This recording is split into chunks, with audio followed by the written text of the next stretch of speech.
अल्लाह इस गुनाह को नहीं बख्शेगा कि किसी को उसका शरीक बनाया जाए, और इसके सिवा और गुनाह जिसको चाहेगा बख्श देगा।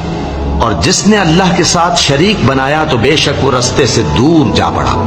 ये लोग अल्लाह के सिवा जो परस्तिश करते हैं तो कुछ देवियों की, और पुकारते भी हैं तो शैतान सरकशी को, जिस पर अल्लाह ने लानत की है।